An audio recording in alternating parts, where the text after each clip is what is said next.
बात तकरीबन 1990 की है। मैं तब कुछ दिन पूर्व ही दैनिक न्याय से इस्तीफा दे चुका था। असल में जब वहाँ संपादकीय प्रभारी था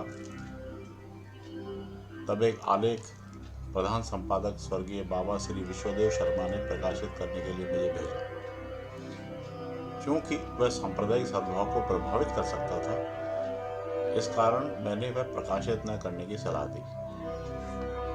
वे उस समय तो मान गए, मगर कुछ दिन बाद जब मैंने इस्तीफा दे दिया तो तत्कालीन प्रभारी ने उसे प्रकाशित कर दिया।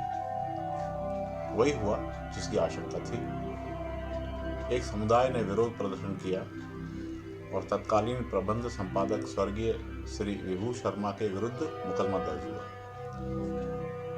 पुलिस उन्हें गिरफ्तार करने आई। शाम कोई 7 बजे का समय था। हालांकि अखबार जगत के लिए इस प्रकार के मुकदमे व गिरफ्तारी कोई खास बात नहीं है, मगर परिवार की महिलाओं के लिए तो बहुत बड़ी बात थी। महिलाएं रुआंसी थी। इधर बाबा के भोजन का समय हो गया था। उसमें विलंब होने लगा तो वे बोले, अरे भाई भोजन परोस दो। बाबा की धर्मपत्नी बोली कि मेरे बेटे को गिरफ्तार करके ले जा रहे हैं और आपको लगी है खाने की। इस पर बाबा बोले कि ये महज भूख और खाने की बात नहीं है, भोजन करना एक यज्ञ है। आमाशय में प्रकृति प्रदत्त अग्नि प्रज्वलित है और उसे आहुति देना जरूरी है, अन्यथा विकृति उत्पन्न होगी। गिरफ्तारी व जमानत पर रिहाई आदि एक सामान्य घटनाक्रम है, मगर पेट का यज्ञ ज्यादा महत्वपूर्ण है। वह समय पर होना ही चाहिए। ऐसे थे बिंदास व नियम के पक्के बाबा। कहने की जरूरत नहीं है कि वे पक्के आर्य समाजी थे। जिन्होंने उन्हें निकट से देखा है वे मेरी बात की पुष्टि कर सकते हैं।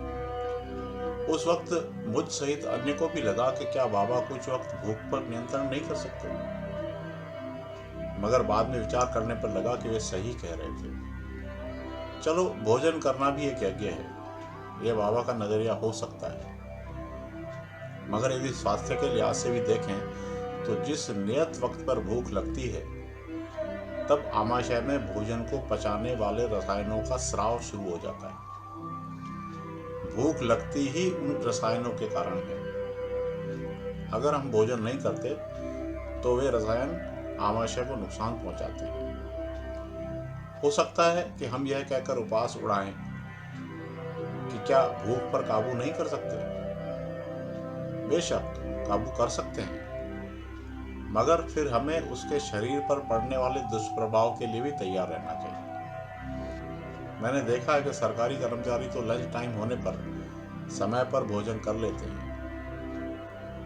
मगर व्यापारियों को ऐसी सुविधा नहीं मिलती।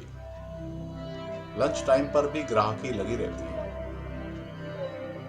मैंने ऐसे कई व्यापारी देखे हैं जो भोजन की नियमितता का पूरा ख्याल रखते हैं और कितनी भी ग्राहकी हो समय पर ही भोजन करते हैं। गुजरात में तो कई व्यापारी लंच टाइम पर दुकान मंगल करके घर जाकर भोजन करते हैं और तनिक आराम करने के बाद दुकान खोलते हैं।